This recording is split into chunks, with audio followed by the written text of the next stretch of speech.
Opa, sejam bem-vindos a mais um conteúdo do CMO Summit. Nessa mesa aqui, a gente vai discutir hoje máquina de crescimento, B2B, B2C, canais de aquisição, cultura, visão de como organizar o crescimento da sua empresa. Para começar o nosso conteúdo, a gente está aqui hoje com 100 mil pessoas. Eu estou supondo que são 100 mil pessoas, foram 100 mil pessoas ano passado, mas mais ou menos 100 mil pessoas devem estar nos assistindo aí ao longo dessas 6 semanas de conteúdo. E são muitos dados, muitas pessoas que estão ali, cada um na sua casa, nos dando informação sobre elas, né? Então, para começar aqui a conversa, deixar quente, de que forma a gente deve se relacionar com essas pessoas diferentes, com dores diferentes, com momentos diferentes e comunicar a nossa marca, nossas ofertas com essa galera. Alguém quer trazer aí uma experiência de relacionamento de CRM para compartilhar hoje? Olha, eu acho que escutando, né, essa dor, entendendo muito o que o cliente precisa, o que as pessoas precisam. Muitas vezes a gente acha que sabe, né, e a gente tenta liderar essa conversa. Eu acredito muito em escutar primeiro, para depois a gente entender e, claro, propor uma solução que resolva aquela dor, né. Então eu acredito muito nisso. Eu acho que essa é uma a forma de escutar, né, ela tem se ficado cada vez mais sofisticada, né. Eu acho que a gente consegue escutar muito com dado, consegue escutar com números, você consegue formar uma tela, mas ela ainda é fria, né. Eu acho que é importante depois de você olhar para o dado, você qualitativamente ainda peneirar isso, juntar essas 2 coisas é o melhor dos mundos, né. Nesse mundo de dados mais sofisticados do processo de tomada de decisão, eu acho que a gente está cada vez mais, e a gente está num ritmo acelerado de revolução no tratamento de informações e a utilização de informação no processo de tomada de decisão. E nesse nosso mundo de marketing, vendas em geral, eu acho que a gente não pode tapar os olhos em relação à força da natureza, que é a revolução tecnológica sobre essas atividades. E eu acho que existe uma oportunidade, talvez sui generis, na história do capitalismo moderno, para que a gente consiga, como indústria, como todas as indústrias, em conjunto, conseguir tratar o cliente com um nível de consistência e otimização 1 a 1, que vai maximizar resultados, mas resultados não apenas de vendas, que é uma visão relativamente míope dos desafios que a gente tem, mas maximizar o NPS, maximizar a satisfação e maximizar o valor que o cliente reconhece sobre a marca. E isso passa por esse entendimento de como falar com o cliente, quando falar com o cliente, em qual circunstância, que passa por uma revolução tecnológica, mas também cultural para todos nós, para todas as empresas, Sim. minha empresa inclusive. Mas eu acho crítico a gente aproveitar essa oportunidade para a gente ser menos abusivo, menos invasivo, e menos focado nos fins e um pouco mais no meio, porque é o meio que gera a sustentabilidade de marca e de negócio de longo prazo. Ou seja, é você abordar o cliente da maneira consistente e adequada conforme os seus interesses e objetivos. Eu acho que tem que ter a sensibilidade em cima do que ele está falando, que é entender que o comportamento do consumidor ele muda constantemente. Então, os dados são importantes, toda essa parte de tecnologia é super importante para a gente ter não só a sensibilidade de como esse cliente evolui, mas a gente tem que buscar a percepção, né, qualitativa de como esse comportamento se altera para que a gente seja cada vez mais assertivo naquilo que a gente oferece para os consumidores. Legal. E LinkedIn aí, o nosso apresentador aí do Roundtable, nós chamamos Roundtable by LinkedIn. A gente estava falando antes que é uma ferramenta muito usada principalmente no B2B, né? E comentou algumas métricas, né? Durante a pandemia, as pessoas começaram a ser muito mais abordadas, mas influenciou na conversão, conta um pouco dessa Eu pra acho, gente. acho que é interessante esse ponto, e aí acho que até para amarrar com o que foi falado, né? Eu acho que assim, a gente, tanto no B2B como no B2C, eu acho que você entender o cliente através, obviamente, de análise de dados, mas ter um pouco esse lado humano também, de ter a percepção, né? Eu acho que isso é extremamente importante. E aí, acho que durante a pandemia, o que a gente viu muito acontecer no mundo B2B é as pessoas acabaram indo para casa. Eu perdi esse lado mais humano de estar próximo ao meu cliente, eu precisei aprender a trabalhar no mundo digital, né, de uma forma mais intensa. E acho que num primeiro momento iniciou-se um processo de muito contato, né, um contato muito frio, sem entender se ele estava no momento certo, acho que até chegando no ponto abusivo, né? E aí, obviamente, você teve um aumento em 70% de envio de mensagens, mas você teve uma redução em torno de 30% na taxa de resposta, né? Além do que você tem um impacto indireto que a gente não consegue mensurar muito na tua marca, né? O quanto disso.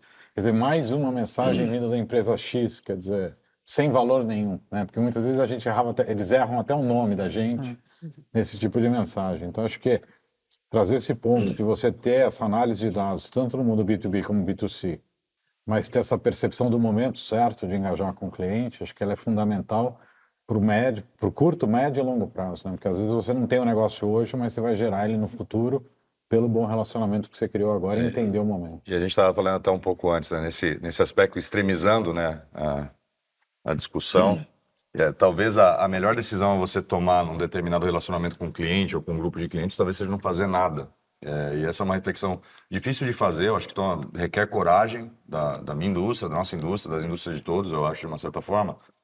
Reconhecer que talvez a circunstância que melhor gere resultados no longo prazo talvez seja não fazer nada, não abordar o cliente e não falar com ele. Talvez não ser importunado no longo prazo gera mais resultado para a empresa financeiro, de venda, de marca, do que a gente ficar tratando esta dinâmica que o Sandro comentou de uma maneira cada vez mais abusiva. Eu acho que a gente tem que ter essa reavaliação de consciência e de filosofia sobre como a gente trata dos desafios de crescimento e de marketing em geral no futuro. Mas aí, se eu não me relaciono com ele, se eu não abordo a pessoa, como que eu gero valor e inicio a jornada de compra? Em que momento que ela começa? Na verdade, isso passa por uma visão omnicanal, de uma certa forma. Acho que essa é a primeira resposta. Porque se a gente tratar tudo como funis unidimensionais de relacionamento, você acaba olhando uma equação matemática que te leva tendencialmente ao abuso, porque essa é a estrutura de incentivo numa equação unidimensional. Bom, quanto mais eu contatar, mais eu vendo no final do funil. Acho que isso é relativamente, primeiro, né? Isso é relativamente míope porque você não vê as consequências e os corpos que você deixa no caminho quando você trata o funil de uma maneira relativamente, excessivamente utilitária, né? Então, medir todas essas colaterais que você gera nessa gestão do relacionamento é o primeiro ponto para você reconhecer que talvez não é a melhor estratégia. Porém, para compensar tudo isso, você tem que ter uma visão consistente, utilizando tecnologia, que eu acredito bastante que é uma tendência de futuro, mas omnicanal, ou omnipercepções, talvez não só canal, mas omni-relacionamento. O que eu quero dizer com isso? Você tem que ter um certo nível, você tem que conversar isso com um certo nível de brand awareness, um certo nível de presença, um certo nível de reconhecimento, um certo nível de credenciamento. Então, você tem que ter, de uma certa forma, você tem que estar na cabeça das pessoas de uma maneira relevante, mas que seja positiva e não abusiva. Né? E não algo que, de novo essa empresa me contatando para tentar empurrar alguma coisa. Que eu acho que isso é muito comum a gente ouvir no nosso dia a dia. Para compensar tudo isso, você tem que criar uma percepção coletiva positiva sobre a sua marca, que em última instância vai gerar atributos que podem te ajudar a fazer um push comercial ou então gerar um efeito pull, né? Que é trazer o cliente procurar você para comprar um produto, um serviço e assim por diante. Então, a gente teve acesso recentemente a uma pesquisa, né? Falava especificamente do mercado B2B para software, para SaaS em geral, e falava que a trilha mais comum para compra de software, ela começava com uma necessidade, o cliente tinha um problema lá na empresa dele, preciso trocar o meu sistema de gestão, né? Ele já tinha em mente 2 ou 3 nomes que ele tinha se relacionado, eu tinha visto a marca em algum momento, né? E aí ele partia pro Google e buscava lá e completava 5, colocava numa tabela, fazia uma RFP. Mas 80% dos casos, ele fechava com um dos 3 que ele conhecia lá na ponta, né? Então, acho que é forte o que o Paulo falou, assim, que você tem uma construção de marca de valor, que você entregue coisas que provoquem confiança, você pode diminuir essas interações ativas, porque você vai ser lembrado no momento que ele precisa de fato, né? Que eu acho que esse parte central que a proposta de valor, né? O value proposition. Se o core disso ele é absolutamente sólido, todo esse periférico de decisões que você tem de multicanal fica mais fácil. Sim. Se você tem no core uma proposta de valor que envolve produto, que envolve marca, que envolve valores, missão, o que a gente possa colocar ali dentro. Mas se isso é sólido, todas essas decisões adicionais relacionadas a crescimento ficam mais fáceis. Eu acho que é um pouco disso. Sim. E isso é bacana porque e aí acho que é o alinhamento entre vendas e marketing que a gente fala tanto, né? Porque você tem que ter um posicionamento de informação, de proposta de valor muito clara para o mercado, porque realmente o processo, ainda mais no mundo B2B, o processo de compras ele acontece praticamente sem o envolvimento do vendedor, né? Tanto é, o Gartner traz um dado que é interessante, que é o vendedor ele tem 5% de presencial, digamos assim, com o comprador. O resto todo do processo, ele é feito porque hoje você tem tanta informação que o comprador vai lá, ele entende o que ele quer, ele começa a procurar, ele seleciona, como você disse, né? Ele pré-seleciona, e aí você tem que ter o direito, você tem que conquistar esses 5%. Que aí eu acho que traz esse posicionamento muito forte de como eu me posiciono, como eu levo a minha proposta de valor, como é que o comprador vai me enxergar para eu ter o direito de estar lá 5% na frente dele e aí sim fazer aí apresentar e entender e correlacionar o que eu tenho de proposta de valor versus o que, digamos, o comprador tem em termos de demanda, né? E a consistência, no caso do B2B, é cada vez mais relevante, porque os processos de compra tem cada vez mais gente na mesa. Quando você decidia com 2, 3, agora tem algumas negociações que tem 8 pessoas, 10 pessoas, sei lá quantas o pessoas. Gartner hoje aponta até 13 pessoas, depende Sim. do tamanho e complexidade da empresa, você tem 13 pessoas envolvidas. E aí uma proposta de valor consistente permite que essas 3 pessoas tenham uma visão mais ou menos equilibrada sobre o que você está oferecendo, né? E requer um certo nível de coragem política interna de alinhamento entre marketing e vendas, né? Sim. Porque você tomar certas decisões que é o conflito filosófico da natureza humana, né? Como que eu lido com o presente e com o futuro, né? Eu vou matar o futuro em nome do meu resultado de hoje, ou eu vou buscar caminhos com risco de afetar, de certa forma, o resultado presente em prol de um futuro mais sustentável. Essa é uma equação, não existe uma resposta fácil, nunca. Mas essa é talvez é um dilema que todo mundo tem que estar ciente que ele existe, pelo menos. E quanto mais gente pensando sobre essa questão, melhor. A gente não pode tentar matar o futuro em nome do meu resultado de hoje. Eu acho que isso é uma dificuldade grande. Não é simples, não é trivial. É sempre um conflito político natural do nosso ambiente corporativo. Mas dentro desse ambiente político que existe dentro das empresas, é muito fácil entender quando você tem objetivos, o que e o como, né? O que você quer de fato, quais são esses objetivos, sejam eles quantitativos ou qualitativos, e o como. E o como participa muito nessa integração entre áreas, né? É fato que muitas vezes existem os silos, mas se você tem os objetivos claros de onde que a empresa quer chegar e convergir as áreas, o resultado ele vira uma consequência. Aí a gente entrou numa camada, inclusive, fora do marketing de vendas ou de Total. tecnologia ou de qualquer outra coisa. A gente está falando de fato de, cara, qual é o propósito da sua empresa, do seu business, quais são os valores que ela encampa e que ela quer propagar, e que eu acho fundamental, estou de E de acordo. confiar no futuro, né? Porque muitas vezes, quando você está em detrimento do agora, você fala, tá, vou confiar no futuro que isso vai me trazer algo diferente lá na frente. Hoje a gente está muito imediatista. Sim. Muito imediatista. Pensando no hoje, no curto prazo, ou até fim do ano. Eu vejo muito que falta isso da gente ter uma visão estratégica de muitas vezes eu não vou conseguir medir hoje, mas ao longo do caminho a gente mede e daqui 1 ano, 2 eu vejo um resultado. E esse mindset cabe muito a nós, né? De imprimir, de tentar mudar, principalmente entre marketing e vendas, porque vendas está no final, é fácil medir. Vai medir percepção de marca. É uma discussão tremenda. Mas você acha que isso é um mal do nosso tempo ou é algo tradicional da indústria? O que eu quero dizer, você acha que é um fenômeno que ocorre recente ou é algo que sempre existiu, esse tipo de Eu acho- imediatismo? Eu acho que sempre existiu, mas que com a força do digital, na minha visão, piorou. Porque a gente metrifica tudo É. e agora a gente quer ver a conversão, a gente quer o volume, a gente quer a visibilidade e a parte do awareness, do topo de funil, começa a ficar um pouco mais assim, tá, depois eu vejo, ou né, não, eu quero agora, vamos aproveitar e a concorrência começa. Então, eu vejo isso muito que é cultural também, né, como vocês estavam comentando. Acho que E tá cabe a acelerado. gente influenciar isso, entendeu?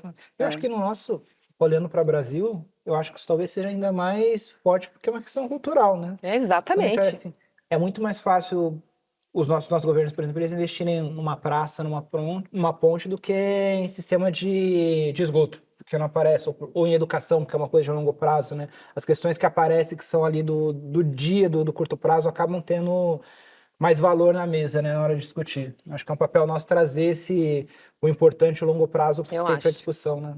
Eu Mas acho. a gente está falando aqui muito de construção estratégica, de uma visão onde o cliente ele se relaciona com a nossa marca a longo prazo e convive com a gente de uma forma que ele queira se relacionar, ele está, na verdade, já pronto para comprar da gente, né? Mas, de novo, no presente eu tenho a meta de faturamento, a meta de crescimento para entregar no relatório do trimestre. Se eu plantei mais ou menos e não trouxe o resultado, né, o chicote vai pegar mais forte em alguém.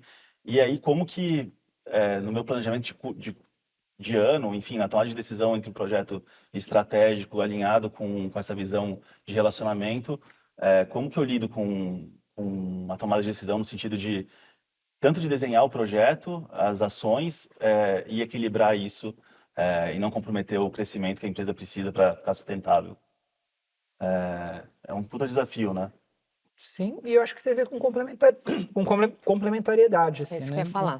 Não tem bala de prata, assim, né? Não, Você não Não dá consegue. para olhar só para frente, nem só para trás, Exato. nem só para agora, né? Tem que andar junto as Tem que andar conversas. junto as coisas, né? Assim, o futuro é um reflexo de um pouco do que você está fazendo no presente. Esse é um ponto importante, né? Talvez o desafio que você tem agora sejam decisões inadequadas do passado. Primeiro tem isso, tem um... É verdade.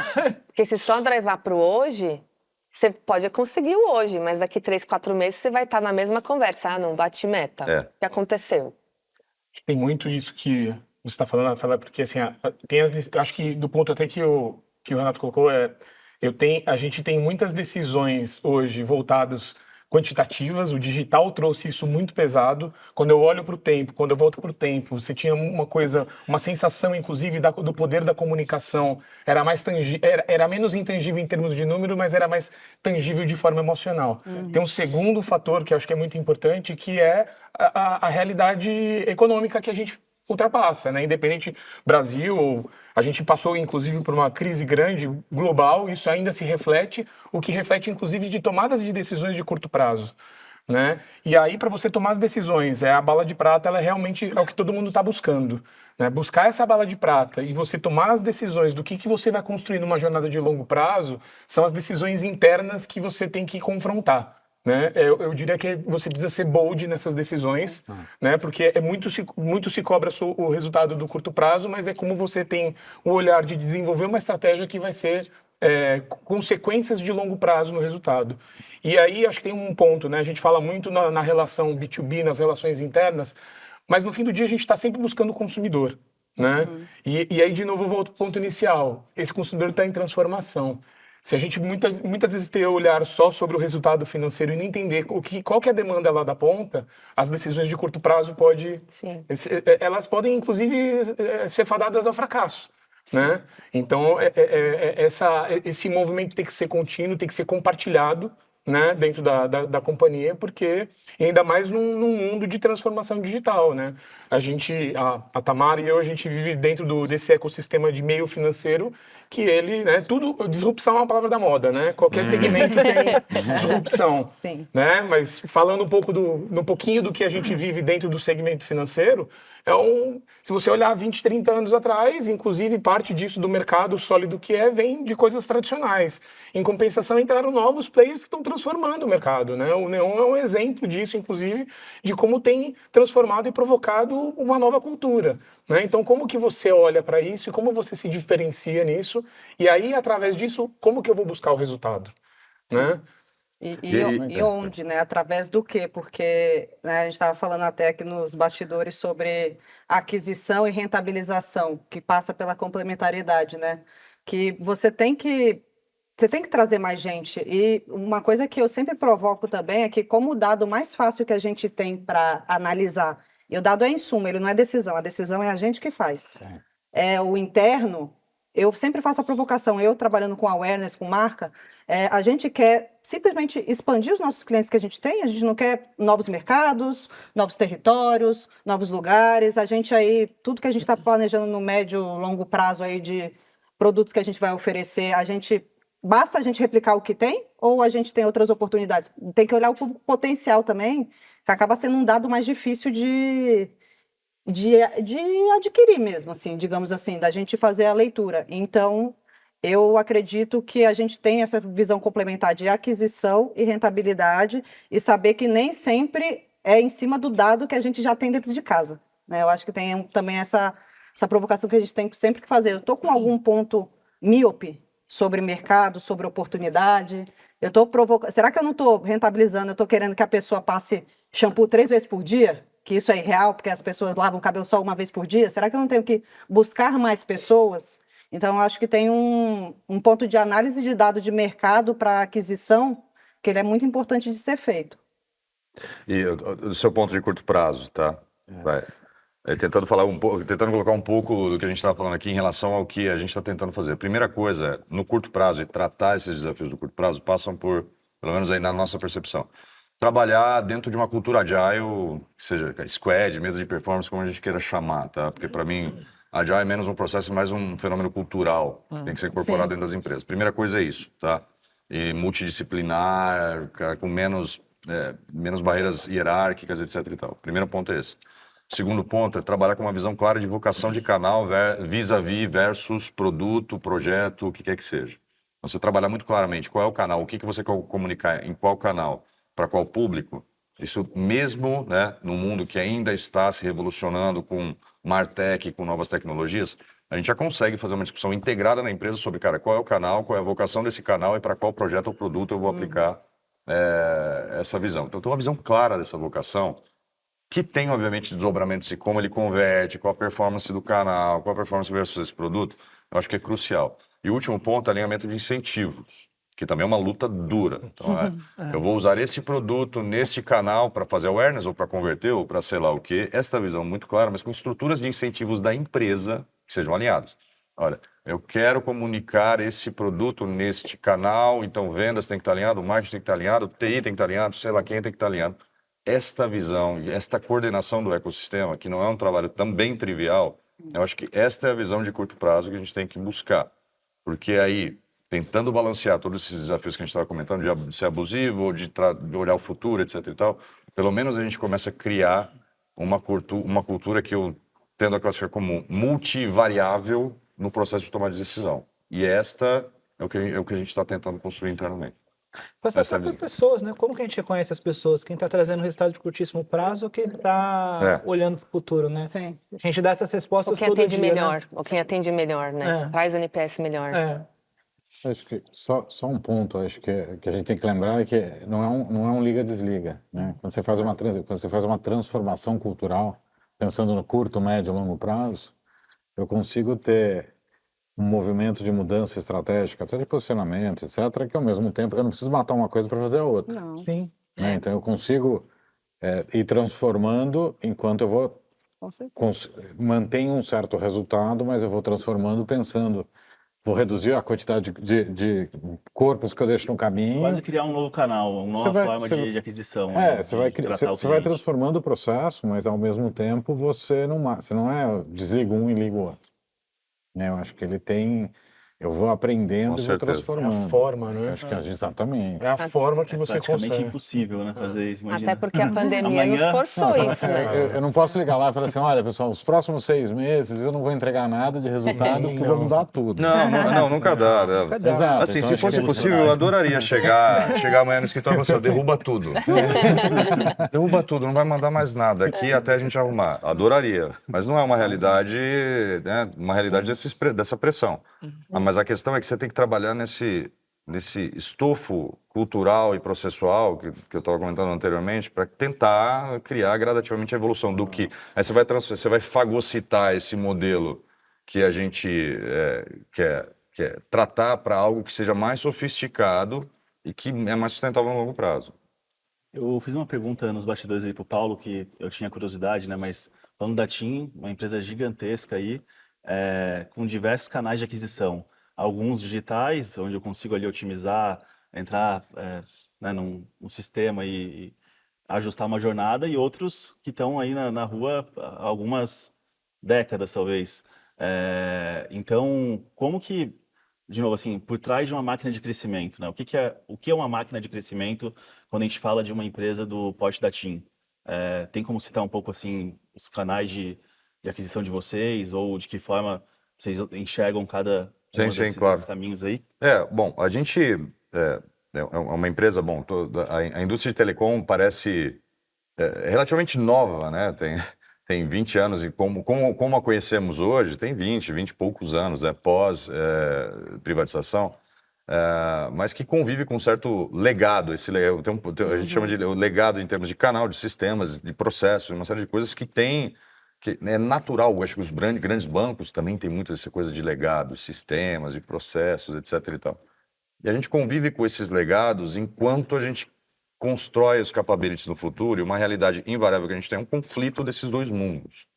Porque você tem, necessariamente, como requisito, você tem um nível de conexão entre a experiência do cliente, que você tem que garantir um nível de consistência em qualquer canal, em qualquer ponto de contato. Porque senão, claramente, a gente tem medições muito claras, a gente está até conversando muito sobre essas medições, você tem um certo nível de dissonância cognitiva e percepção do cliente. Cara, a empresa fala e se comunica, tem uma postura diferente em cada canal, é deletério, em geral, para resultados e para percepção de marca. E a gente convive hoje, e tem um grande desafio de modernizar um legado que tem 20 anos, enquanto eu construo capabilities para o mundo futuro de marketing e vendas que passa por tecnologia, por digital, etc, etc, etc.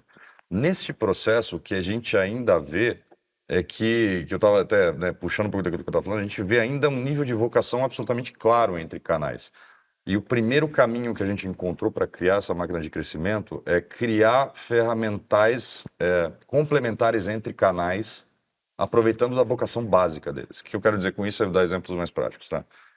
Lojas físicas ainda é uma ferramenta importante para a gente para aquisição de novos clientes, para a indústria de telecomunicações como um todo. Por quê? Porque a gente tem uma série de regulamentos e preocupações com fraude, com verificação de cliente, quem é o cara, o que ele está comprando, etc, etc. Em todo um processo de cadastro no processo de venda, de verificação do processo de venda, que ainda não atingiu um nível de maturidade no digital e com as novas tecnologias que seja adequado para uma conversão boa. Então, o canal físico ainda tem a sua vocação, o seu papel nesse mundo.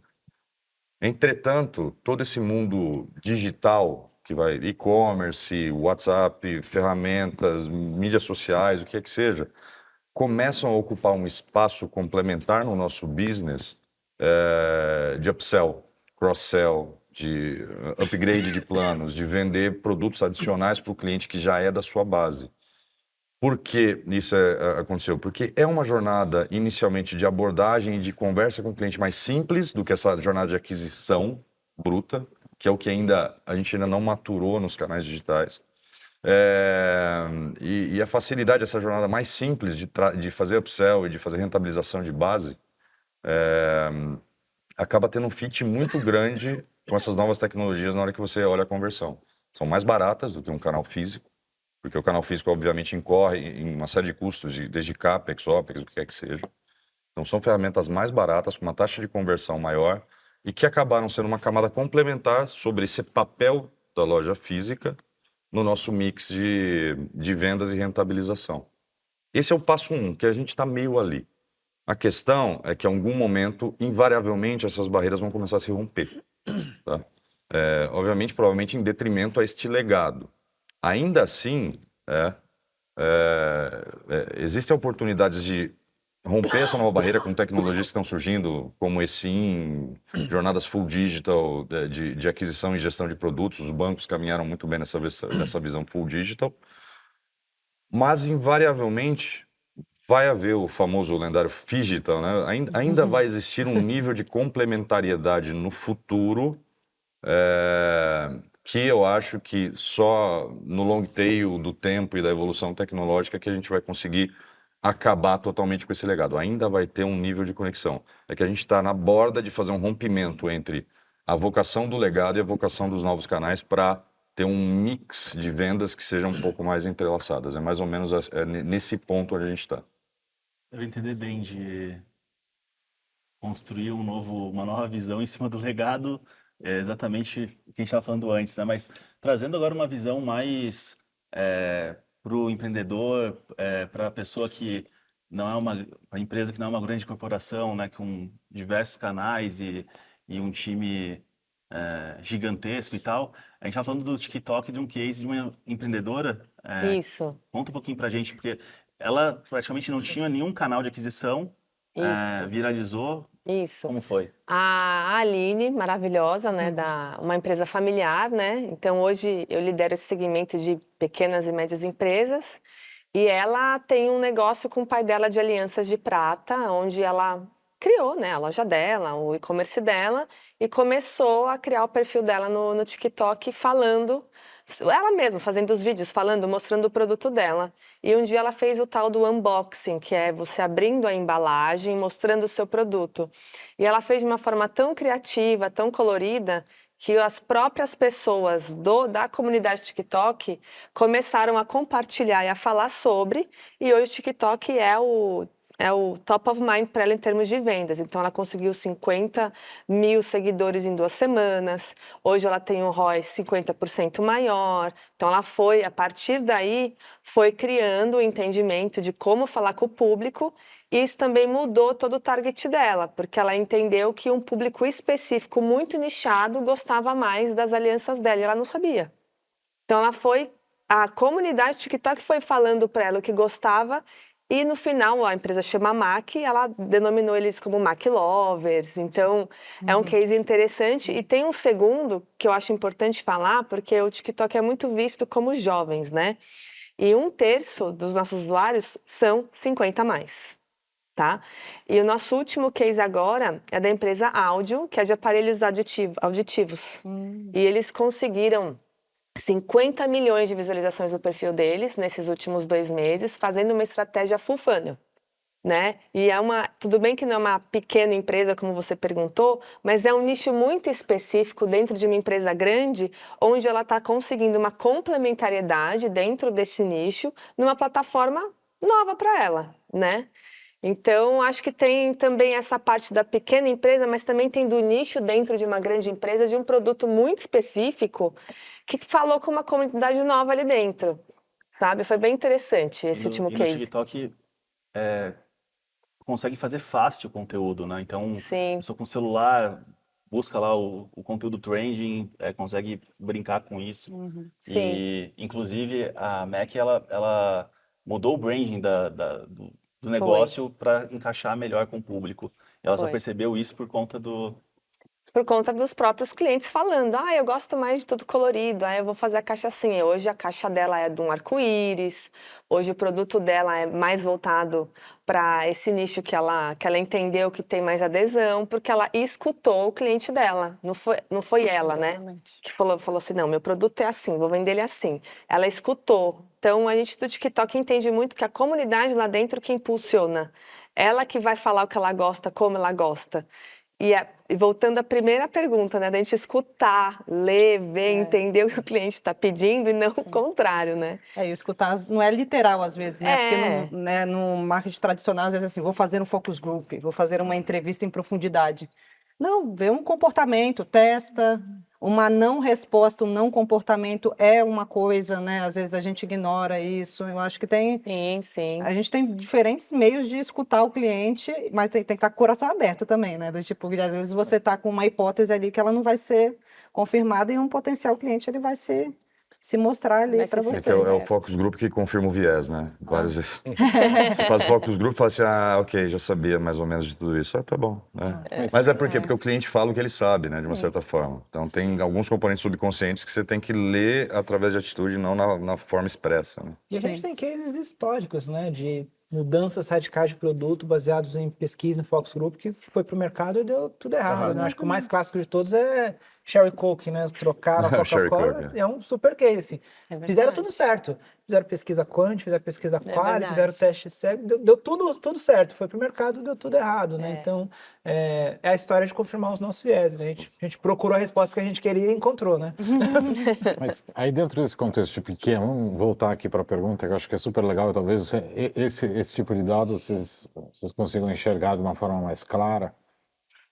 Você percebe que essa estratégia, porque, por exemplo, no caso que você trouxe, isso foi uma estratégia que aconteceu, foi vou chamar de acidente por falta de uma palavra melhor, né, viralizou por algum motivo específico, e aí você percebe esses pequenos empreendedores entendendo isso melhor, falando assim, eu preciso escutar meu público, então eu vou começar a lançar testes dentro da plataforma, que aí facilmente eu consigo gravar, lanço e vocês percebem isso? Como é que Eu funciona? sempre tive essa curiosidade, se esse tipo de evento, né, se é premeditado ou se é algo espontâneo. A pessoa talvez não premedita que ela vai conseguir um acontece. certo nível de Acho sucesso. que tem as duas coisas, tá? Nesse caso, ela não esperava esse sucesso num público específico, e aí ela mudou o branding dela.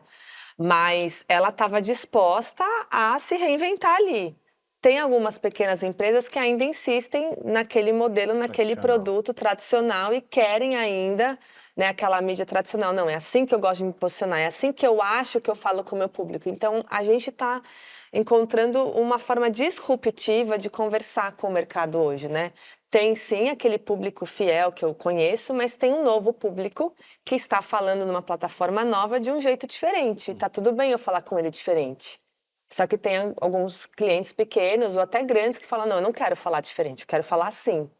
Que é a questão da disrupção digital, também tem a disrupção comportamental, né? Que a gente tem que entender.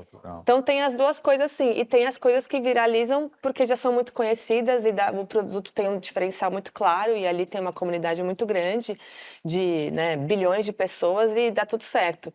Mas é incrível isso, que hoje a gente tem uma plataforma de conversa, né, natural, nativa, em casa, de qualquer forma que quiser. E isso antes era unilateral. A gente recebia uma mensagem. Hoje ela é uma conversa. Então, e passa pelo comportamento. Então, acho que passa por tudo que a gente vem falando aqui, né? Então... Eu li algo, eu estava vendo, foi um podcast, eu acho, se não me engano, falando sobre isso, que tem uma diferença brutal do mundo pré-digitalização, né, pré-internet, de uma certa forma, que a banda, né, o espaço de banda de comunicação que existia nos anos 80, nos 70, nos 60, tipo a TV, o jornal de manhã, o espaço de banda, a banda, digamos, o túnel que trafega informação, ele é super restrito. Você vai colocar uma propaganda 30 segundos no intervalo da novela. E todo mundo ali, né? É um pedacinho do jornal de manhã que o cara olha de manhã. Agora, a banda que você tem disponível para levar informações é exponencialmente milhares de vezes maior, porque o cara tem o telefone, tem não sei o que, ele anda, ele tem uma série de momentos de capacidade de entregar informação. Pode ser dispersiva, tem mais oportunidades, mas pode ser também dispersiva. Que essa capacidade de banda é gigantesca em relação ao que a gente via no passado. Então, podcast, é um evento engraçado, você vê podcast, eu gosto de podcast, por exemplo. Você tem podcast de 3 horas. Tem. Bom, alguns famosos, Joe Rogan, sei lá, o cara fica 3 horas falando. Você fica 3 horas milhões de escutando? pessoas. Tem Hã? gente que escuta. Tem gente que escuta, tem gente que escuta. Não, eu acho legal, coloca. Nossa, eu não tenho 3 Eu horas. não consigo, tô na velocidade Não, mas aí é essa a diferença da banda. O que acontece? O podcast ele é multitasking. Porque você tá na academia, dirigindo, você tá indo pro metrô, Sim, você sim. tá ouvindo aquela coisa. O que antes a banda era você sentado na tua casa na frente da TV. Sim, sim. Então esse E era um multitasking evento, né? aumentou a banda Com a família brutalmente. toda. Você cria hábitos diferentes também, né? É o comportamento. E eu acho que essa coisa da banda expandida, vamos chamar assim, né? Que um outro desafio, mas também uma outra oportunidade, né? Porque à medida que ela é expandida, ela cria vários nichos, né? O long tail é cada vez mais longo, né? E você descobrir como falar com essas comunidades, como falar com esses públicos específicos, né? Te dá talvez a fuga dessa dispersão, porque quem tá ouvindo um podcast de 3 horas, né? Tá focado nesse podcast de 3 horas ali, né? Algo que é interessante para ele, né? A gente em Sankia, fazendo alguns estudos de audiência, a gente descobriu um número que pra gente era surpreendente. A gente descobriu que uma parte significativa dos nossos clientes estava assistindo vídeos no final do ano passado sobre viagens para Fort Lauderdale. Eu falei assim, mas que diabos, que conexão mais maluca era essa? E a gente falou assim, beleza, né? O algoritmo está dizendo, vamos colocar uma graninha em mídia, né? E de fato isso trouxe uma determinada conversão superior às outras coisas que a gente estava... Mas não era um segmento natural que a gente, Sim. o público que a gente falaria. Mas é isso, né? Muito interessante isso. Antena ligada e você agiu em cima, né? Sim. Assim, não é que o seu negócio mudou, né? Você deixou de vender, igual não deixou de vender aliança, mas você viu Não. públicos potenciais ali porque você Sim. estava com uma antena ligada. Sim. Acho que essa expansão Né? de banda que a gente está falando aqui é tudo muito novo para o consumidor, né? Essa tecnologia. Então, quando você olha o teu case, na verdade a solução já estava lá pronta. E existe uma diversidade de comportamento, de jeito de pensar, e ela Sim. simplesmente usou aquilo que estava disponível. Sim. Né? E isso transforma, vira um case e aí transforma muitas vezes uma indústria. A sua indústria pode ser transformada. É um caso até curioso, porque o pagamento por aproximação, no Brasil especificamente, a capacidade, né, de aceitação, ela vinha muito antes da pandemia. É algo que a indústria vinha investindo, inclusive, para tentar educar o consumidor a fazer, né, o pagamento por aproximação. Bastou vir a pandemia, né, e a gente tinha um número super baixo. Bastou a pandemia para a gente ver um crescimento exponencial. Né? Em um ano se transformou numa solução que já tinha. Né? A maioria das máquinas já eram NFC, já né? todas, mais de 90% do parque do Brasil já estava pronto para esse tipo de aceitação. Então, Há algum tempo, né? Eu lembro que as primeiras, as Near Field eu via há 10 anos. Exato. E ninguém usava, né? De repente, pum, acabou. E aí é isso, é uma mudança colocada, no caso foi imposta, como que isso muda e aí como ainda bem que estava tudo pronto, né, para fazer essa aceitação, né? Então, Código QR Code, acho que um outro exemplo, tem 15 anos que tinha código QR Code, exato. né? A gente da Não publicidade ia pra- tentava não ia pra emplacar frente, em tudo né? quanto é lugar, forçando uma barra aqui que não rolava e de repente ser obrigado a conver código QR Code no cardápio. E acho que esse é o ponto, a sensibilidade, às vezes, de você conseguir olhar o que as grandes soluções, às vezes, estão nas coisas mais simples. Né? A bala de prata que todo mundo fica buscando, né? Rebuscada em números, às vezes tem olhando de novo, voltando para o comportamento, Sim. que é o caso. Né? Talvez são Sim. problemas básicos que ninguém presta atenção que podem ser resolvidos. Problemas não, né? Oportunidades. Oportunidades básicas, né? Sim. Que são as que Sim. a gente acaba não olhando para Verdade. elas. Né? Você olha só para o revolucionário, né? Eu achei que o QR Code ia ser o próximo Blu-ray. Lembra que tinha Blu-ray, que ia vir, né? O Blu-ray a vida foi curta, né? Não sei. Mas aí veio a pandemia, mudou tudo, né? Eu acho que tem o crescimento planejado e o crescimento com a antena ligada, né? Você pivotar tudo para aproveitar uma oportunidade, né? Eu acho que as duas coisas andam juntas. A E gente as empresas têm que estar preparadas para isso. estava falando dessa abundância de canais hoje de relacionamento com o cliente e a pergunta do Sandro, né? Bom, eu como empreendedor pequeno, como que eu uso o TikTok para fazer meu negócio crescer? Bom, o TikTok Ou o LinkedIn também. ou o né? LinkedIn, ou o WhatsApp, ou agora o Não sei, joguei Google aqui. tem RCS, né? Eu nem Tem o sabia RCS. eu nem sabia o que era RCS, sei lá, um mês atrás. O RCS, inclusive, é uma forma, se não bem trabalhada, muito intrusiva, né? Porque chega direto na tela do usuário ali e tal. Então, ao mesmo tempo que a gente tem um desafio para o empreendedor de aprender um canal a trabalhar bem e usar para crescimento, para o profissional de marketing, agora ele tem um stack de funções, de plataformas, de possibilidades abundantes que, né, de novo, usado do jeito incorreto e potencializado talvez com o ChatGPT, tu consegue, né, ser infinito não é nem no relacionamento, na abordagem, mas não na receptividade desse cara. Então, como que o profissional de marketing ele se prepara para conseguir entender o potencial de cada canal para conseguir depois planejar isso do jeito correto, assim? Eu não vejo ainda bons cases a nível nacional, assim, não fui impactado por algo relevante. Pô, esse relacionamento aqui, omnichannel, vai do WhatsApp, vai para o Instagram, sai daqui, vai para lá, e todo mundo sabe quem eu sou e realmente isso é usado de forma inteligente. Então, tem um desafio, porque antigamente a gente tinha lá e-mail, telefonia, SMS, agora a gente tem 30 canais, então como que vocês enxergam esse momento aí no marketing? Eu acho que tem uma coisa que é, primeiro, entender se você precisa realmente estar em todos, né? Eu acredito que você... É um excelente ponto. Sim. Muitos negócios não precisam estar em todas as plataformas, em todos os lugares, né? E reconhecendo quais aqueles que você precisa estar, o que você falou, acho que a gente está vivendo um momento ímpar, né? De acesso à tecnologia, de acesso à conexão, né? Assim, na Sunken, a gente vende um produto lá de Omnichannel, que ajuda a conectar isso. Mas nós não somos únicos, né? O mercado oferece outras soluções de Omnichannel. E ainda que não sejam soluções pagas, tem uma série de soluções beta, free, hoje que para o pequeno ele já começa a poder fazer pequenas conexões. Mas mais do que a questão tecnológica, eu acho que passa por isso, assim. Onde que o meu cliente está, né? Assim, o WhatsApp talvez seja, para a maioria dos casos, né, unânime, né? Mas e depois disso, né? Eu preciso estar no chat, eu preciso estar no TikTok, eu preciso, né? Eu não sei, né? Cada negócio vai ter uma resposta. Talvez não tenha uma vocação adequada do canal porque você quer. Exatamente. Não sofra de FOMO por canal, né? Só porque ele existe, né? Você tem que perguntar por quê? Por que eu estaria ali? Às vezes a melhor escolha é você... É para depois... Lei da escassez, né? Senão... E tem a ver até com posicionamento hoje, né? Isso é muito comum assim. O que a sua empresa pensa sobre isso? Alguns assuntos eu não penso absolutamente nada. Assim, eu não preciso me posicionar sobre todos os assuntos do mundo. Alguns, estar em tudo, falar com todo mundo. Você tem que pensar também assim, o porquê está ali, mas o que eu quero, qual a mensagem naquele canal que eu quero passar. Sim. Né? Porque voltando para a proposta de valor, né? Quando a gente pensa, vou jogar no mundo B2B, mas obviamente vale no B2C. Qual é o tamanho? Quer dizer, eu tenho que impactar 13 pessoas. Onde eu vou, ou 10, né? Mas aonde eu vou impactar quem, como, por quê e que valor eu vou mostrar para ele? Né? Porque aquele valor ali naquele processo para o Information Officer, essa informação, talvez esse seja o canal mais apropriado, para o marketing talvez seja aqui. Então, pensando no meu consumidor... O que, como e quando. Né? Exato.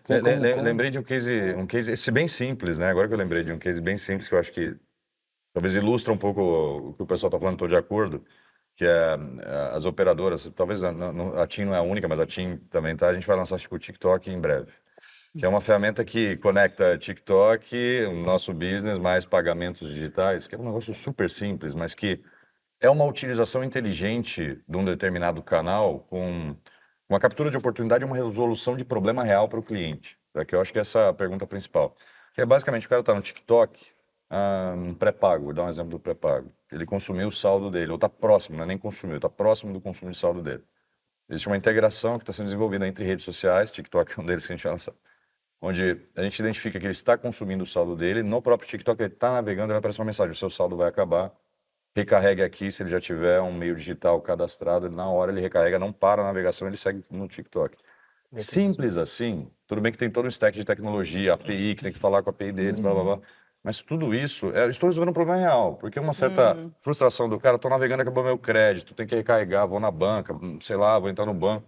Não, já está ali, um clique, se já tiver um meio digital cadastrado, ele vai lá, clica, recarregou, ele segue Mas navegando. você percebe que tem a ver com comportamento, a transformação digital, que você está ali no momento da dor dele sem até perceber. Naquele momento ele precisa daquilo. Exato. Ele não sabe que tem a dor, nem aliás, sabe. né? Mas assim, você não está importunou antecipando. ele antes, né? Exatamente, entendeu? Tem um comportamento ali que você fala, opa, vai acontecer, deixa eu me antecipar. E se você se colocar no lugar do cara, fala assim, cara, o cliente, ele gostaria de ser avisado que está acabando o saldo dele enquanto ele está navegando no TikTok? Sim, eu acho que a maioria vai falar, não, que bom, me avisaram aqui, né? Não vou ter a frustração de ficar sem o meu saldo. Claro. Então, você até resolve um problema circunstancialmente usando uma mídia nova, usando tecnologias novas. Tira a fricção de um momento que ele nem imaginava que ele poderia ter, né? De novo, na simplicidade, mas acho que até na tua pergunta, eu acho que o que acontece, e todas as indústrias, num curto prazo, né, nesses últimos anos, todo mundo aprendeu, todo mundo tem consciência da necessidade dos dados. Então está todo mundo criando seus repositórios de dados. Eu acho que o maior desafio de todos é como usar esses dados, né? Porque e saber analisar os dados é o que vai gerar essa transformação nessa relação com o consumidor. Então hoje, se você simplesmente ter o dado e ficar tirando só as decisões quantitativas, né, ou análises sem ter análises profundas, acompanhado com o comportamento do consumidor, é o tipo de solução do futuro que a gente vai começar a ter entregáveis, né, seja no B2B, seja no B2C, entregáveis que sejam mais relevantes para os consumidores, né? Pois é, eu acho que é o que a gente estava conversando um pouco antes, quer dizer, entender como eu uso esses dados para levar o valor apropriado no momento certo. No momento certo. E isso vai gerar o diferencial, né? Você estava contando Exato, o acho que case a da gente- viagem, que era legal. Esse é um case legal, né? Que é a gente, uma vez ela tem a visão dos dados transacionais, né? Seja pelo valor, pelo volume, pela média de transação, por geolocalização, por segmento. Então, tem diversas formas que a gente consegue, né? A gente tem muito sobre... E os dados transacionais, eles traduzem comportamentos, né? Então, um dos cases que a gente vem desenvolvendo, que a gente vem aplicando, olhando inclusive para a base específica, né, para o segmento que a gente chama de affluent, que são consumidores de uma categoria de produtos mais com spending maior, como que a gente olha a jornada, né, a gente chama da jornada do viajante. Ou seja, através do comportamento transacional, eu consigo identificar que aquele consumidor ele está fazendo uma compra relacionada a uma viagem. E em tempo real a gente consegue fazer comunicação sobre os benefícios que a gente tem no produto e que são relevantes. E que é um desafio no mercado, porque muitos dos nossos benefícios relacionados à viagem, esse consumidor ele não tem conhecimento. Ele tem o produto na mão, ele já está disponível, só que ele não tem. Então, e aí é transformador. A partir do momento que eu comunico nesse momento de compra e você vai criando essas associações de tempo, né, por estudos, tudo que a gente faz internamente, a gente comunicar isso faz com que o cliente tenha uma fidelização maior, inclusive um hábito de consumo maior com os nossos produtos. E às Em vezes- geral, o churn é brutalmente menor quando o cara se engaja, né? Sem dúvida. E às Sem vezes não dúvida. é nenhum diferencial frente aos. Às vezes a concorrência tem o mesmo valor, mas Perfeito. você sabe mostrar Exatamente. para o teu cliente que É ó, diferente. esse valor que eu tenho está aqui no momento que ele precisa usar aquele valor. Sim. Então, às vezes você acaba criando esse diferencial e engajamento, só colocando, mesmo que não seja um diferencial, mas eu coloco o valor certo na hora certa. Sem dúvida. É É igual- entender os dados que estão passando pela sua empresa, né? Exato. Alguns anos atrás, acho que faz uns 5 anos isso, eu vi um case que tinha numa loja física, comprava uma calça e aí pelo RP e pela transação, eles subiam esse dado com o teu CPF, e-mail, para as plataformas de anúncio e recomendavam para ti, via remarketing, uma blusa que combina com a calça. Relativamente simples, ainda pouco usado, mas ao mesmo tempo tu já está incentivando o cliente com algo que ele tem interesse, né? Ele comprou uma calça, vem ali junto essa sugestão. Na verdade, a gente é seguido o tempo inteiro, né? Mas não necessariamente pelo que a gente quer, né? Então, Exato.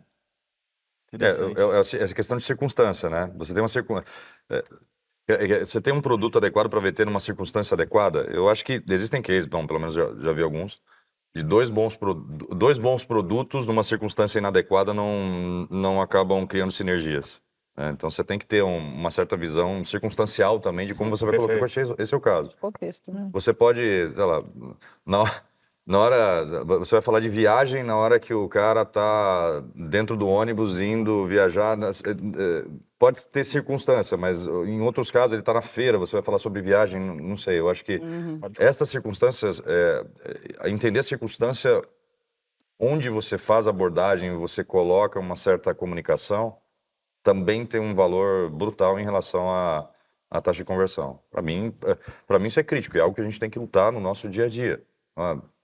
Vamos ligar à noite para oferecer um produto de telecomunicações para alguém? Sim. Pô, não. Né? Eu sei que é difícil, né? Todo mundo já deve ter recebido alguma ligação da indústria de telecomunicações, mas isso não pode ser feito, não vai funcionar, não adianta, né? Porque não há uma circunstância adequada para você colocar um certo discurso para o cliente. E é crítico, acho que.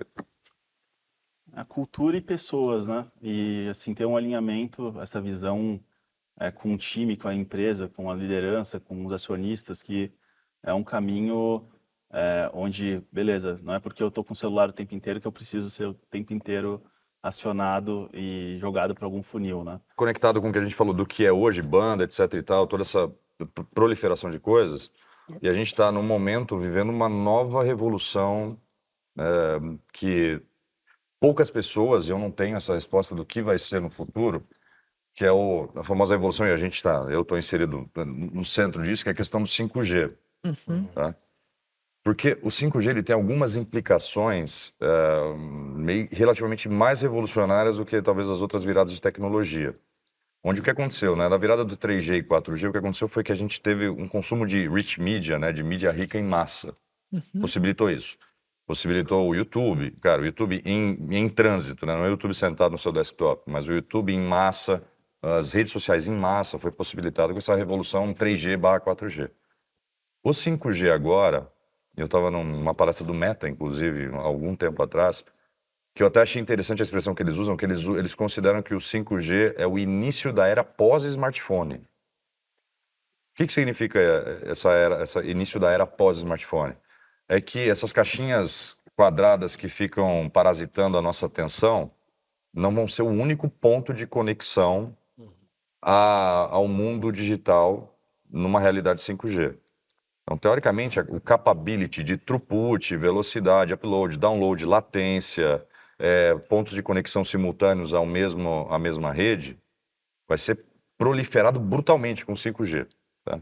A gente ainda está engatinhando, baby steps ainda, mas a gente vai chegar no mundo qualquer coisa conectada. O copo, essa mesa, o meu telefone, meu tênis, qualquer coisa potencialmente pode estar conectada através de tecnologia. Bom, utilizando 5G, com eSIM, com uma série de revoluções tecnológicas. IoT de verdade.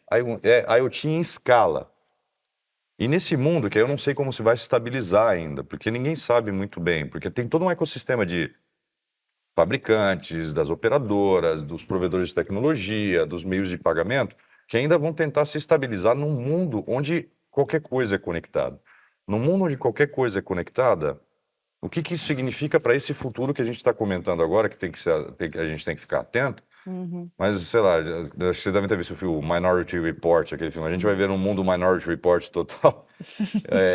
E como que a gente estabiliza um ecossistema numa visão onde qualquer coisa é conectada e não é o smartphone esse principal meio atual de atenção para as empresas? Como que a gente cria novas ferramentas?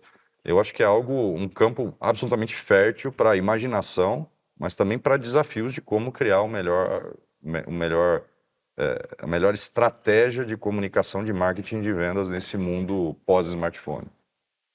Aí é um exercício de futurologia, né? Bem complexo. Mas Futuro, é né? interessante, né? A gente está no meio de uma revolução aí da IA e tudo mais, mas Até esqueci de ata, hein? É verdade. para não entrar nisso ainda, mas aproveitando o gancho, falou da Meta, a Meta, né, veio com essa onda de metaverso aí um tempo atrás, e a Apple anunciou, né, o lançamento do Oculus, Vision Pro.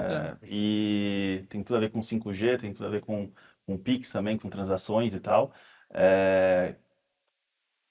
com usuários mais conectados, mais imersos ou não, mais próximos ou não, mas como vocês enxergam assim esse avanço da tecnologia versus ainda a realidade do Brasil, onde, né, a gente está sem acesso à educação em várias praças. A gente tem um projeto aqui com o Ronaldo, fenômeno na indústria do futebol, e umas 3 semanas atrás eu estava falando com eles, e eles comentaram sobre um dos momentos mais marcantes assim para o Ronaldo, que foi uma caravana que foi feita no interior de Minas, onde eles estavam transmitindo os jogos do Cruzeiro num ônibus que eles montaram lá e tudo mais, e estava dando 10 mil pessoas, 15 mil pessoas em cada lugar que esse ônibus parava.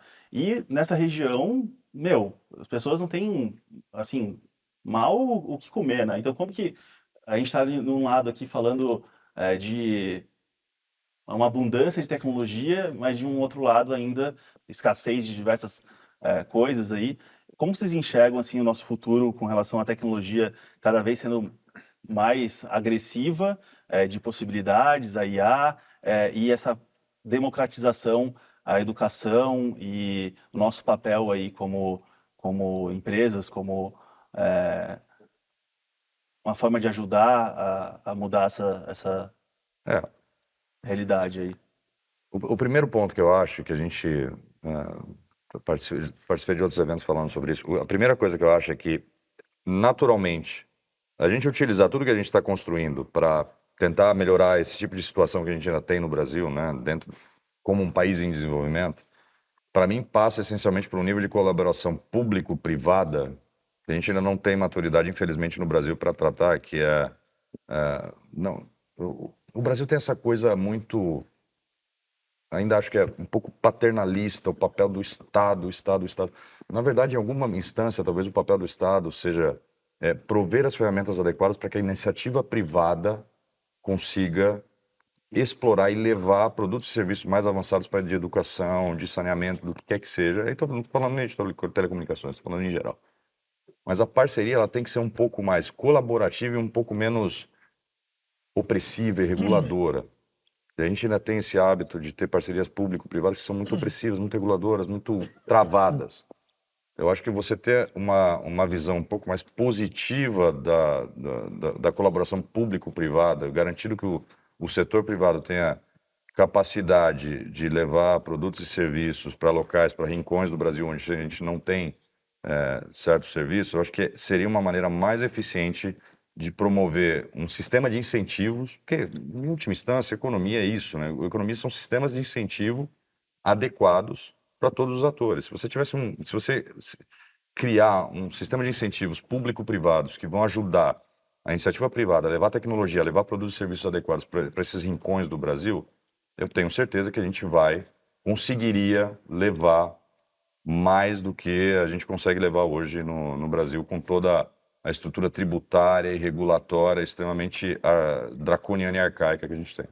Até porque você desvincula um pouco da política e você cria uma oportunidade de longo prazo, continuidade, né? Acho que o grande problema de projetos, mesmo em iniciativas... Não, instabilidade jurídica no Brasil é um negócio terrível. Porque você começa, aí muda, aí para, aí começa de novo. Vamos incentivar isso aqui, aí depois muda, vem outro lugar, não vou mais incentivar isso, vou incentivar aquilo, aqui eu travo. Então, você tem um nível, o Brasil tem uma instabilidade regulatória, que torna jurídica. ainda mais difícil para o pequeno, eu acho. Assim. E eu vejo muito isso ali no nosso dia a dia, né? Que a gente atende o pequeno, bem pequenininho, né? Então, ele carece de tudo. Ele carece não só da tecnologia, mas de entender o que está acontecendo e sempre quer a venda para ontem, a venda para porque ele precisa sobreviver, né?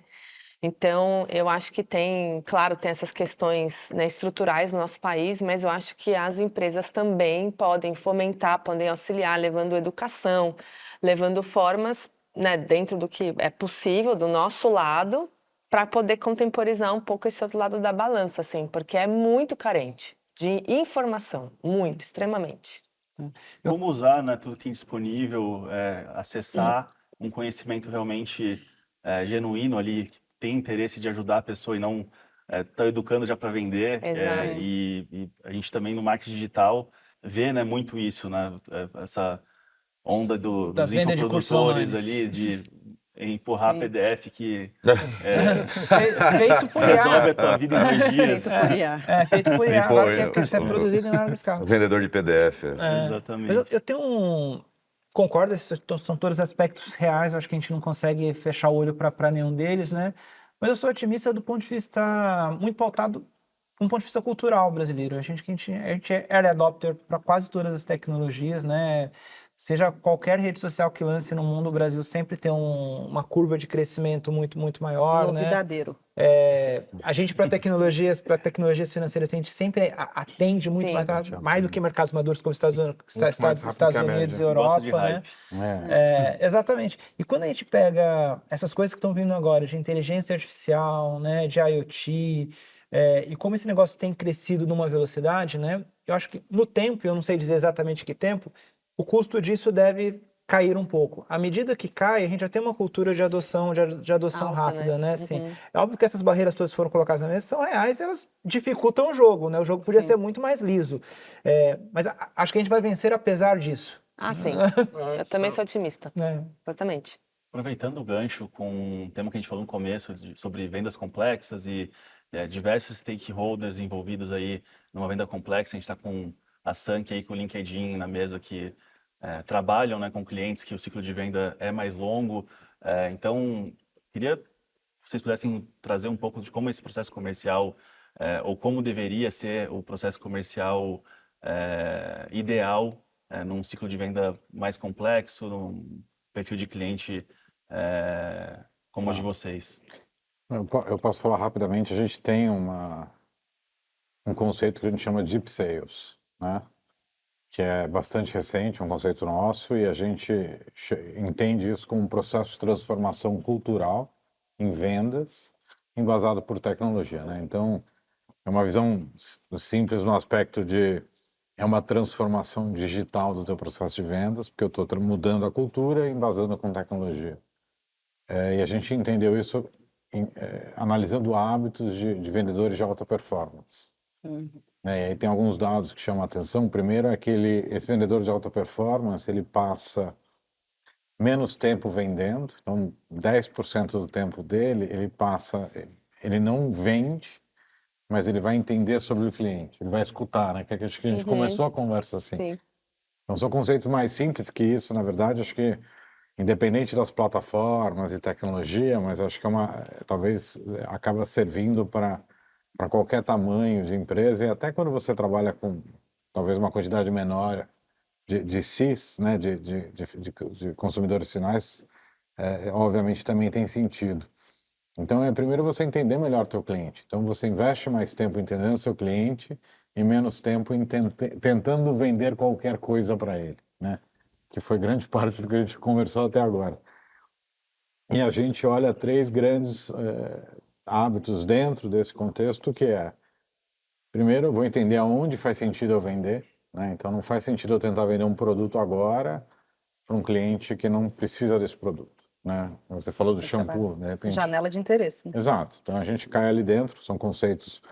Mas, então, qual é o momento apropriado para vender, né? Então, escolher as empresas apropriadas de acordo com o meu produto, independente de ser cliente ou não, porque você pode trabalhar upsell ou cross-sell. O segundo momento é entender o momento certo para engajar, né? Então, a gente entende a importância de você criar o relacionamento e engajar, entender aquele cliente e engajar no momento oportuno, né? E, obviamente, a gente embasa isso com a nossa tecnologia e utilizar o que a gente chama de hidden allies, né? Que seriam os nossos aliados estratégicos. Então, quem pode facilitar aí muito no mundo B2B, mas quem me facilita a me conectar com as 13 pessoas que eu preciso para que eu possa levar mensagem, aí um alinhamento muito bom com marketing, etc. E aí acho que um ponto que vale muito ressaltar, principalmente, acho que e aí isso vale muito para pequenas, médias, grandes empresas, que a gente percebe uma mudança muito clara no processo de eu não vou desesperadamente tentar marcar uma reunião com você, Thiago, para vender alguma coisa. Primeiro eu vou, né, porque o processo normal dos vendedores antigamente eu tento 1 milhão de mensagens, tento marcar uma reunião, marco uma reunião com você, aí eu executo a venda e aí eu vou criar o relacionamento. Né? A gente percebe que nesses vendedores de alta performance, primeiro eu crio o relacionamento, eu vou entender quem é o Thiago, o que é o Thiago dentro daquele contexto que ele vive. Aí, em diversas plataformas, eu posso engajar com ele no TikTok, no LinkedIn ou em outras plataformas. E aí, quando você está no momento certo de comprar, porque eu já te entendo melhor, aí sim eu marco a reunião com você, eu vendo, e aí essa venda, a gente percebe alguns dados para trazer que acho que é interessante. Dessa forma, eu crio uma média de 6% mais pipeline. O meu ticket médio sobe em média de 40% a 45%. E aí eu crio um relacionamento de longo prazo que, obviamente, tem um custo menor no futuro, porque eu não preciso... O meu custo de retenção do cliente é menor também, né? Então, são aspectos interessantes. Então, acho que isso é uma dica que vale para qualquer um. Então, é você entender melhor seu cliente, é o que a gente vem falando desde o começo, entender o momento certo para engajar e realmente criar esse relacionamento antes do que simplesmente tentar vender. Sim. Né? Nesse caso, eu estou do outro lado da mesa, né? Porque eu sou abordado e o que você estava falando, eu recebo mais ou menos uns 3, 4 e-mails por dia. Ah, aqui é o fulano de tudo, ao redor do mundo, tá? Qualquer um. Oi, eu sou o fulano da empresa XPTO, nós temos uma plataforma aqui, o Minichannel, podemos marcar uma reunião? Cara... Nem te conheço. Não, a primeira pergunta é quem é você, como você tem meu e-mail, eu sei como. Mas... Pra quem é você, como você tem meu e-mail, não conheço sua empresa, você quer 1 hora da minha agenda, que era um caos total, não vai, não funciona. Eu não marco, eu não apago, sigo a vida. Esse, assim, ó, do outro lado, corroborando o que você falou. Perdão. Não, eu ia Não, falar mas- que realmente entender o cliente é porque quando é B2B, é muito fácil você cair no... A pessoa quer ou reduzir custo ou economizar tempo. Mas não é isso, e não é entender o cliente. Isso aí é meio back to basics, assim. Eu acho que entender o cliente é entender que você está provendo o serviço, mesmo que seja através do relacionamento comercial e de marketing e tudo mais, é que o produto, ele é uma ferramenta, Perfeito. né? Então, eu acho que nessa reflexão, assim, eu acho que vale para toda empresa, pensado, tipo, dar uma elaborada a mais. Todo mundo quer reduzir custo, todo mundo quer economizar tempo, todo mundo quer, sei lá, ter uma operação mais eficiente. Elabora mais. O que que você quer? O que que a Não, sua e empresa está essa- querendo e stand essa- for, né? E essa assim. proliferação, né? Eu recebi 4 e-mails por dia falando, ó, eu tenho uma ferramenta aqui, uma ferramenta de Martech, é um mini channel aqui, 4, todo mundo tem esse negócio, tá fácil assim, então acaba de ser... Você tem que ter um pouco a mais para me convencer que eu devo te Claro, algum ouvir, né? Porque diferencial. todo mundo tem a ferramenta, se todo mundo tem a ferramenta, não sei, é meio... Aham. Eu brinco que essas mensagens, elas servem, né? Eu recebo também 4, 5, 6. E às vezes, assim, eu olho e falo assim, essa mensagem que ele mandou, ele pode vender qualquer coisa. Qualquer coisa. Ele pode trocar esse geladeira, copo, copo, só preenche o campo Não, aqui, um né? cacho de banana, não, eu tenho aqui um cacho de banana, dá para fazer, né? Não, e aí eu falo assim, quer dizer, então, fica claro, ele não entende quem eu sou. E às vezes já aconteceu de vir com o nome errado. Aí quando vem com o nome errado, eu respondo. Já vai acontecer. Aí eu acho divertido. Vem, Eu oi, mando, Fábio, eu, falo, Fábio. olha, eu imagino que não era pra mim, né? Ele até acerta o nome. Acerta o nome da empresa, mas ele me arrumou o nome. Aí eu respondo, falo, olha, infelizmente não posso te ajudar porque aparentemente essa mensagem não era pra mim. A empresa tá certa, mas não... Não sei. Isso já aconteceu. Nossa. Ontem eu recebi uma mensagem assim, eu recebi a primeira mensagem, não, eu recebo várias, aí recebi a mensagem, li, eu, nossa, diferente, legal. Tá, mas qual que é a ideia? Aí eu mandei, ela veio com um texto Ah. e errou o nome da empresa, meu nome e o cargo. Eu Errou caí no tudo. bote. Tem uma coisa Eu muito recebi importante. um de um concorrente que tentando vender pra mim. Ah, sério? Eu falei assim, que legal. Você marcou a reunião, né? Pra ver como é que era o pitch, né? Eu pedi apresentação institucional. Não, Você manda já- o preço. Vocês já receberam escrito nota de falecimento? Ai, Cara, já. gente, Esse não, horrível. esse Não não. façam Nota de isso. falecimento, muito de magoar. Aí você abre e fala, agora você abriu o e-mail, né? Eu Ah, falei, tá brincando. Não, não tô. Não acredito. Tem. O nível de falecimento da nossa Existe. relação. É isso. Uma vez, outra vez, uma vez eu recebi de uma concorrente também, eu recebi ligação. Ah, não, aqui não sei o que lá do concorrente aqui, você quer comprar a linha? Eu falei assim, olha, não, obrigado, tal, mas eu trabalho na concorrência. Não, e daí? Compra uma linha nossa também.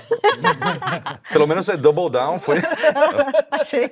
até o Achei final. ousado. Foi até o final. Já Não, tô não, aqui pega uma mesmo? Não, já tô, não posso perder negócio. Tem um Não ponto- vou deixar a conversão cair. Tem um ponto que você falou que é muito dentro da realidade que eu vejo, que de alta performance, que é, acho que primeiro você tem que estudar, né, um pouco de como você vai abordar para fazer o que vai fazer sentido.